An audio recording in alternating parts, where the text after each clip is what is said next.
Prezentace společnosti Ericsson.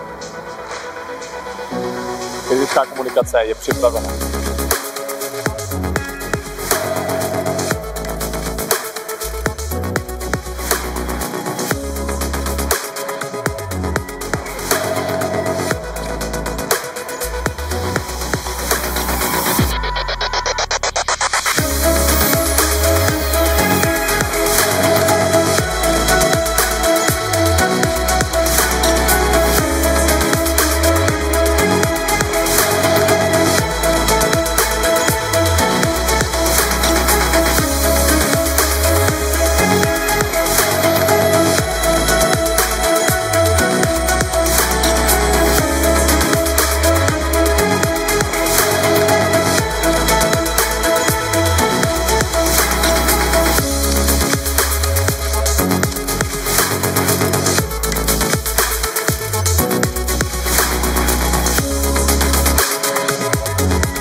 Ovládač.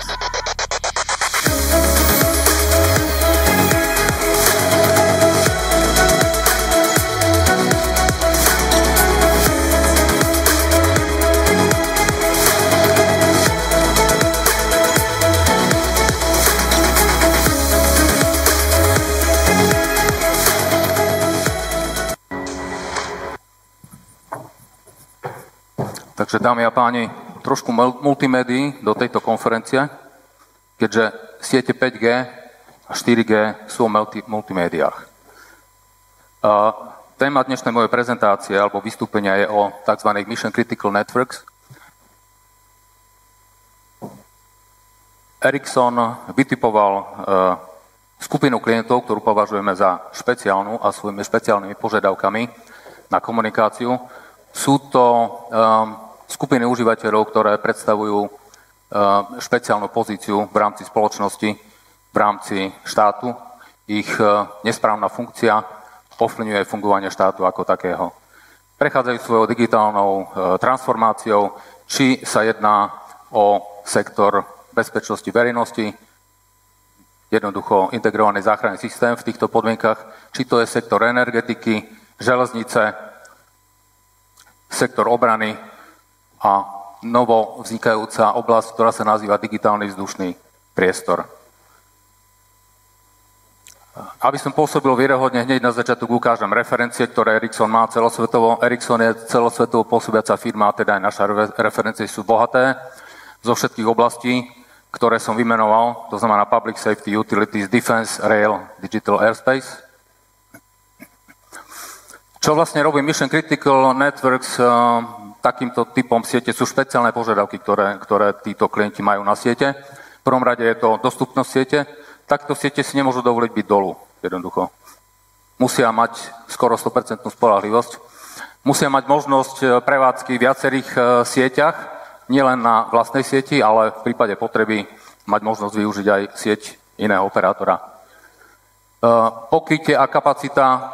Predstavte si, že záchranár ide do oblasti, ktorá nie je pokrytá štandardným telekomunikačným operátorom. V takom prípade si musí tú konektivitu doviesť so sebou. Security, hardening v dnešnej dobe rôznych kyberútokov a globálnej situácii, ktorú dnes sledujeme, myslím, že to je niečo, o čom netreba diskutovať. Kvalita služby. Toto je, čo potrebujú mať garantované. Nemôže to byť služba bez effort. Potrebujú mať zabezpečenú prioritu pre svojich užívateľov v rámci siete. V prípade potreby, ak bežný užívateľ využíva kapacitu siete, je možné toho užívateľa zhodiť a poskytnúť túto kapacitu pre kritického užívateľa. Z pohľadu služieb dnešné systémy, ktoré takíto zákazníci používajú, alebo taká skupina užívateľov, to sú tradičné LMR systémy, či už založené na štandarde Tetra, P25 v našich podmienkach známy Tetrapol. Čo sa týka možností využitia, použitia sieti a rôznych use caseov, siete 4G už umožňujú a umožnili prevádzkovanie Mission Critical Networks. Samozrejme, s ďalším vývojom sieti a s príchodom 5G možnosť použitia rôznych use caseov je neporovnateľná. To, čo sa odlišuje, čím sa odlišuje 5G od 4G, to je hlavne možnosť extrémne low latency a ultra reliable komunikácie. Toto je hlavný rozdiel medzi 4G a 5G.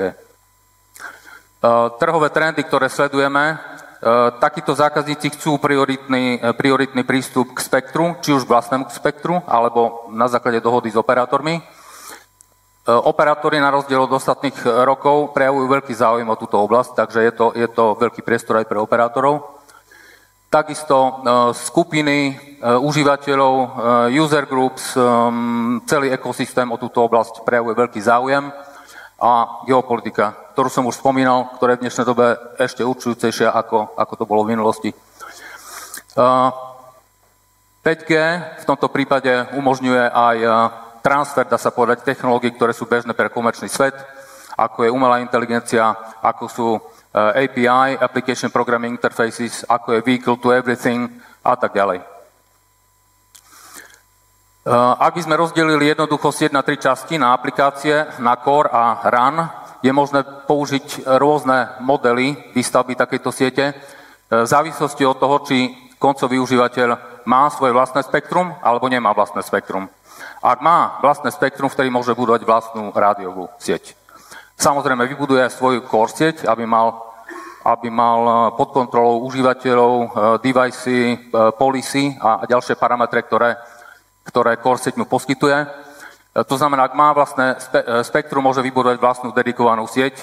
Ak takúto sieť nemá, vtedy má možnosti použiť rádiovú infraštruktúru od existujúceho operátora, použiť napríklad koncept MOCN.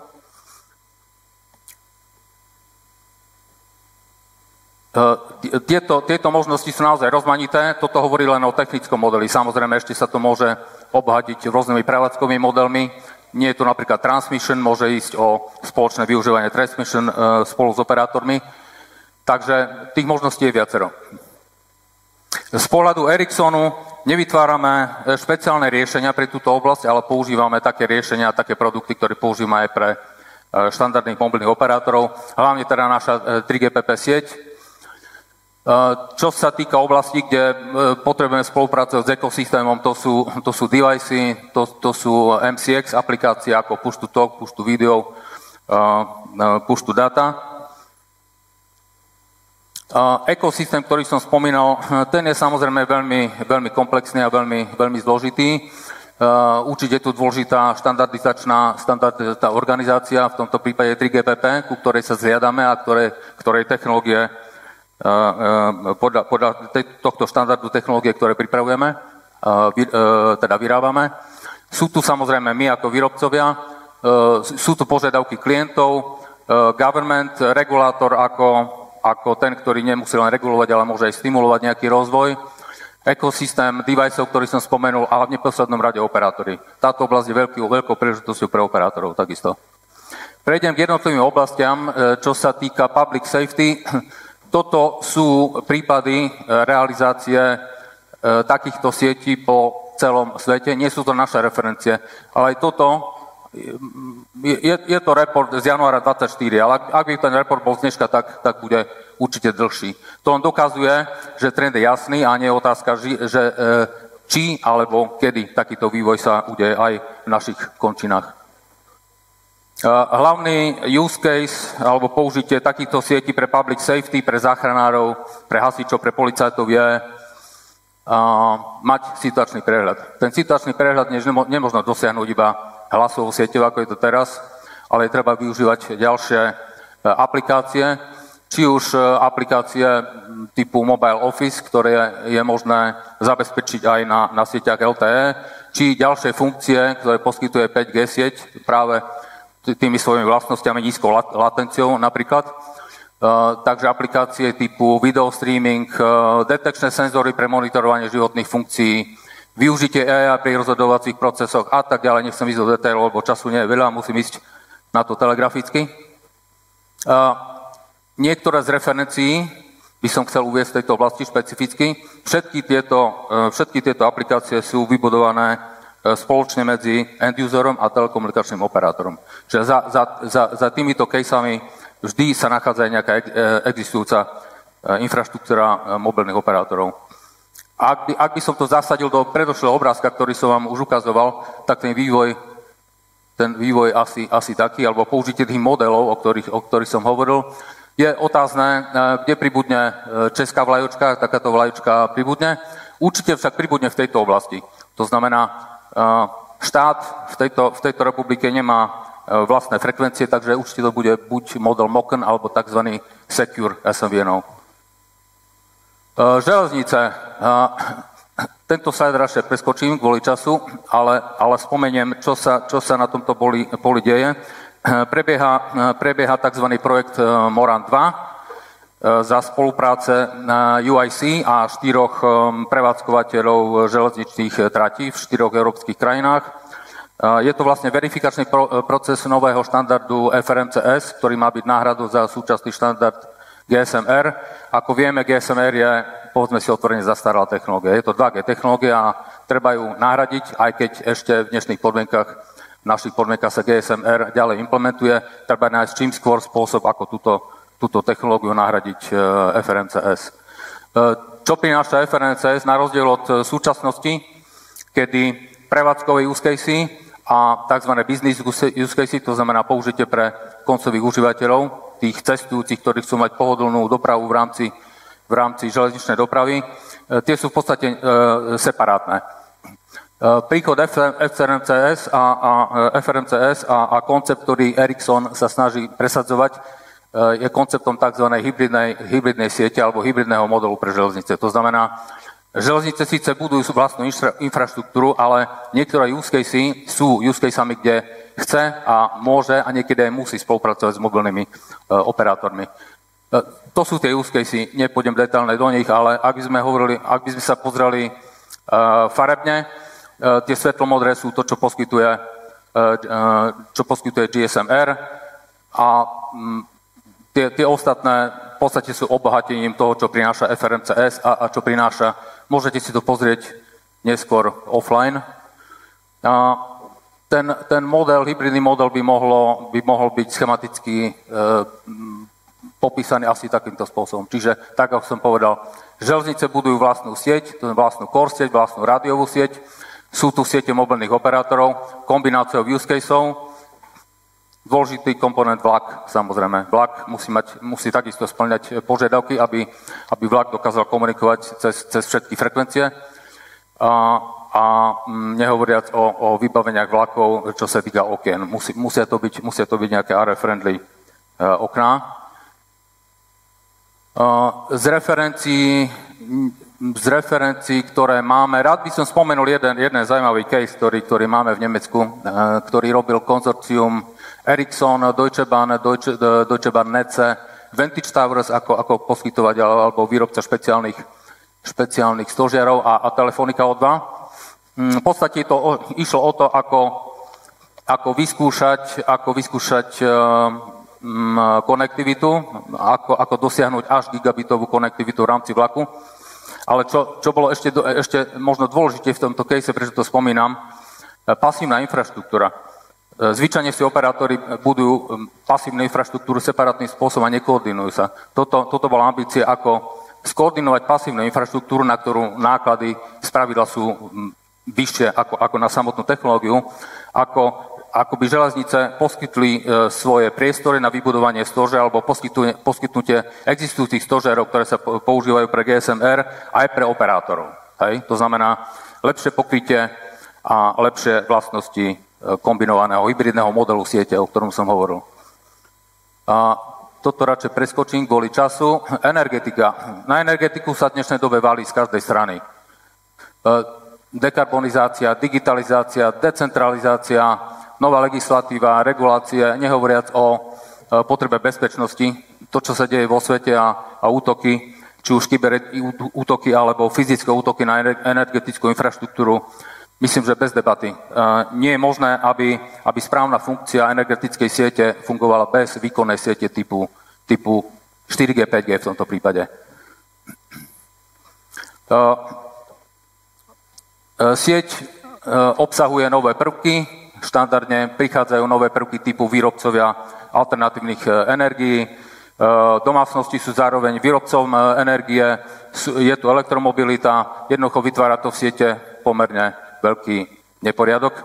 Dnes energetika rieši komunikačné problémy robustnou sieťou na úrovni transmission, majú vybudované masívne optické a mikrovlnné siete. Čo sa týka prístupových sietí, tam nie je jednota. Tam je roztrieštenosť, tam sa používajú rôzne typy technológie a všeobjímajúcou technológiu, ktorá by mohla riešiť nie len súčasné use case, ale aj use case do budúcna, to je LTE alebo 5G sieť.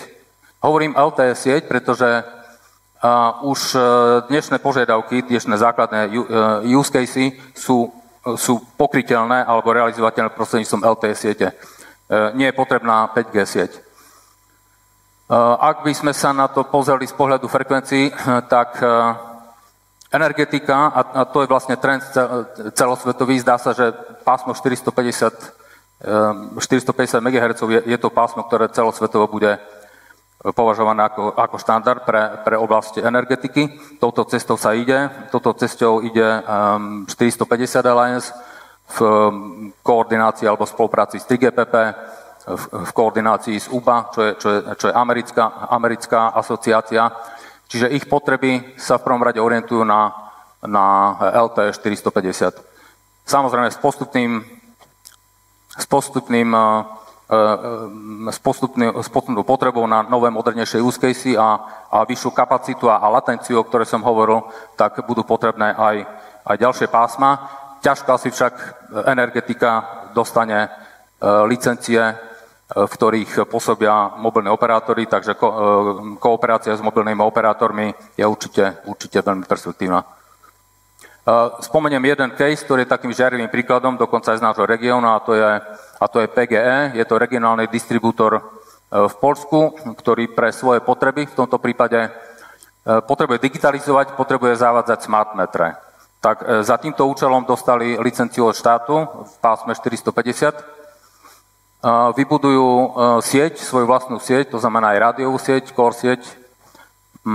Mimochodom nároky na baterky sú 36 hodín. Povedzte mi, ktorý operátor má takúto možnosť. 36 hodín.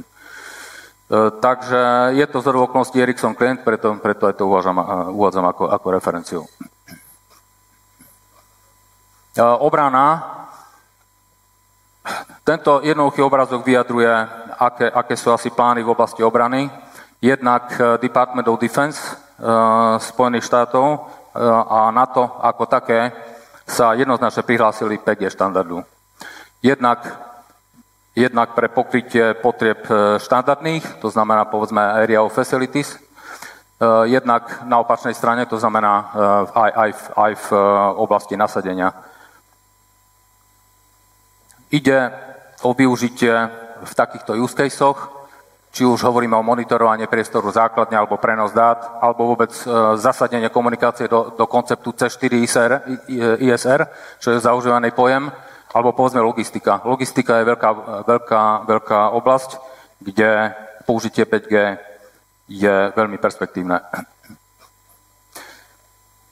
To, čo vidíte na obrázku, je konkrétny produkt. Je to produkt, ktorý sa nazýva Ericsson Ultra Compact Core.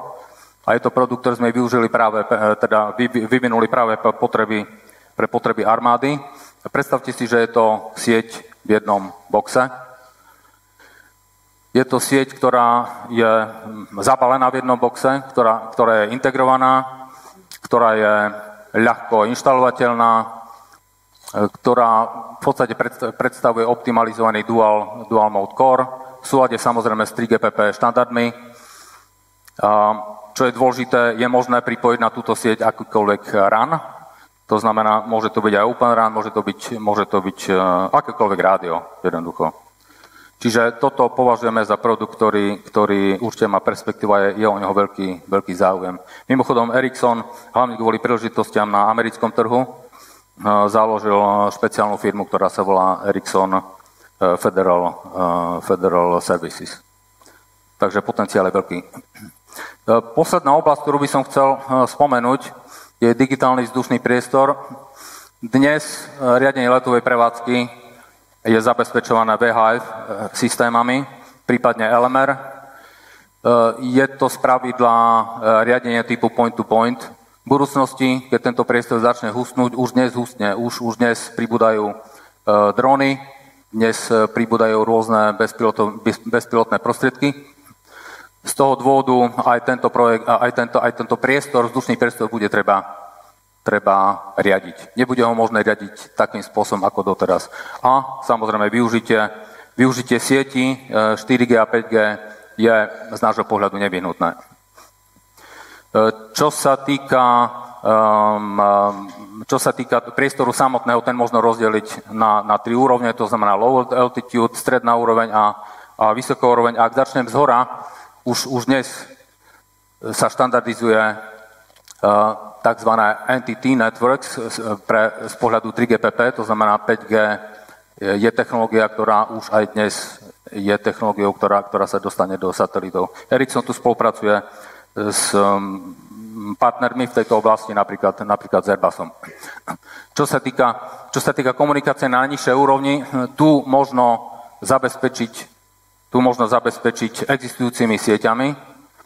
Čo sa týka strednej úrovne, tam kvôli tomu, že tá sieť sa správa úplne ináč, vo výške dochádza k výrazným interferenciám a výrazným handoverom, bude treba použiť moderné technológie a moderné prostriedky, ktoré 4G a 5G sieť majú. Hlavný nástroj je beamforming, MIMO beamforming. To znamená, dron letí, nedochádza k handoverom a je možné vlastne let dronu sledovať prostredníctvom siete. Asi takto všeobecne a jednoducho. Za účelom napríklad dopravných aplikácií bude treba vytvoriť 3D coverage map, aby nedochádzalo ku kolíziám. Čo sa týka legislatívy, legislatíva kladie úlohu alebo takú úlohu, aby drony nemohli prechádzať, prelietávať cez oblasti, kde je vysoká koncentrácia simiek. Za týmto účelom existujú takisto nástroje, existujú APIs. Ericsson je takisto v tomto aktívny, hlavne čo sa týka spoločnej firmy s celosvetovými operátormi, ktorá sa volá Aduna. Takže toto je jeden z možných príkladov použitia tzv. APIs pre tento účel. No a s príchodom slicingu bude možné v tejto oblasti použiť tzv. Quality on demand koncept a veríme, že to bude úspešné. A jeden možno prípad alebo referencia, ktorú máme vo Švédsku, a to je firma Teracom, ktorá okrem svojej tradičnej terestriálnej siete sa rozhodla vybudovať ešte jednu overlay sieť práve pre účel pokrytia vyššej vrstvy vzdušného priestoru. Terestriálna sieť bežná je postavená na 450-ke, sieť na vyššej úrovni je postavená 2,3 giga. Dôvod práve tie interferencie, ktoré som hovoril a zabezpečenie väčšej spoľahlivosti prevádzky. Preletel som to veľmi rýchlo, lebo vedel som, že mám málo času, takže pre tých, ktorí sa chcú dozvedieť ďalšie informácie, buď teda offlineovo na slajdoch, ktoré budú sprístupnené, alebo ak by boli nejaké otázočky, či teraz, alebo potom. Chcel som to prezentáciou v každom prípade ukázať, že je veľký priestor pre použitie 4G a 5G technológií v tých oblastiach, ktoré si vyžadujú kritickú komunikáciu. Ten vývoj považujeme za nevyhnutný. Je tu požiadavka aj potreba na vzájomnú kooperáciu celého ekosystému, to znamená aj vrátane vás, že vítame akékoľvek podnety a vstupy, prípadne nejaké inovatívne nápady z vašej strany. Asi všetko z mojej strany. Ďakujem pekne. Já jsem, vyplý. V případě kritické komunikace by mě zajímalo, Jak vlastně fungují ty koncové stanice určené pro krizovou komunikaci v případě třeba IZSky? Oni mají... Pardon? V případě integrované záchranné služby ty koncové stanice, oni mají nějaká zvláštní privilegia v té síti nebo používají velký výkon. Vždycky mě to zajímalo z toho pohledu, takže využívám příležitosti, protože to možná bude zajímat i ostatní, jaké mají privilegia. Pýtate sa teraz na LMR siete? Obecně. PPDR. Obecne PPDR. Tak v súčasnosti Tetrapol, to sú klasické vysielačky. A přechod na plně 5G PPDR bude potom znamenat, že IZS se budou dovolávat jak v oblastech, které nemají to pokrytí 5G, 4G, budou používat satelitní připojení nebo budou si pomáhat posílením drony? Budú používať tzv. Mission critical aplikácie, v tomto prípade Mission critical push to talk. To znamená, predstavte si bežný terminál, ako ho používame my, zjednodušene teda 5G terminál, v ktorom bude takáto aplikácia. Pomocou tejto aplikácie budú môcť komunikovať navzájom aj s užívateľmi, ktorí sú dnes v klasickej LMR sieti. Hej, to je jeden z základných use caseov, by som povedal, aby bola možná dovolateľnosť aj už existujúcimi systémami, aby nebolo nutné a potrebné vyhodiť túto sieť okamžite, pretože túto sieť nikto nevyhodí. Tá LMR sieť bude ešte istú chvíľu fungovať, ale kvôli tomu, že už je to technológia zastaralá a vyžaduje si postupne náhradu, preto prichádzajú tie nové technológie, ktoré založené sú už na inej metodike, preto teda aplikácie Push to X, o ktorých som hovoril. Asi toto. Ak to je odpoveď na otázku. Asi ano. V zásadě je to na samostatnou přednášku, možná bychom si ji mohli připravit na příklad. Pričom dôležité je povedať, že ten terminál, ktorý ten užívateľ má, ten 3GPP terminál, ten je možný, ten má kapacitu poskytovať oveľa viac služieb ako samotná vysielačka v rámci Tetrapolu alebo Tetry. Tá Tetra, to je o hlase, terminál s Mission Critical Push to Talk alebo Mission Critical video aplikáciami má ďaleko väčšie možnosti. Vzhledem k tomu, že tady byl jako předřečník ministr dopravy a mluvil o rozvoji komunikačního systému evropského, satelitní konstelace, která má právě do velké míry přebírat roli v komunikaci tam, kde selhává pozemní spojení, tak je to na porovnání těch use caseů a vlastně na propojení prostředí 5G a PPDR a satelitní komunikace, a to je asi na samostatnou přednášku. Možno stručne, satelitná komunikácia samozrejme má svoje miesto. Začnem od konca, keď som hovoril o riadení letovej prevádzky. Myšlenka je, aby práve takáto satelitná 5G komunikácia poskytovala kapacity pre lietadlá, poskytovala služby pre pasažierov. Dnes takúto službu v rámci lietadla nemáme, ale po štandardizácii a po aplikácii technológií, uplatnení technológií v satelitnej komunikácii toto samozrejme je možné. A satelitná komunikácia vždy môže zostávať a zostane ako posledná možnosť backupu. Keď nemám terestriálnu sieť a som mimo pokrytia a nemám žiadne iné možnosti využitia terestriálnej siete, vtedy musím mať možnosť komunikovať aj s tou terestriálnou sieťou. A to, že technológia 5G bude aj na úrovni satelitov, to znamená, že môže priamo komunikovať s terminálom, ktorý mám v ruke. A som mimo pokrytia terestriálnej siete. Ano, rozšíření 3GPP o satelitní network je vlastně jeden z cílů těch sítí 6. generace. Tá štandardizácia prebieha už teraz, myslím, že to bude ešte pred 6G. Tieto satelity, myslím, že to je Release 19, ktorý rieši satelitnú komunikáciu, čiže NTN. Nie som až taký expert na štandardizáciu. Skvěle, děkuju vám.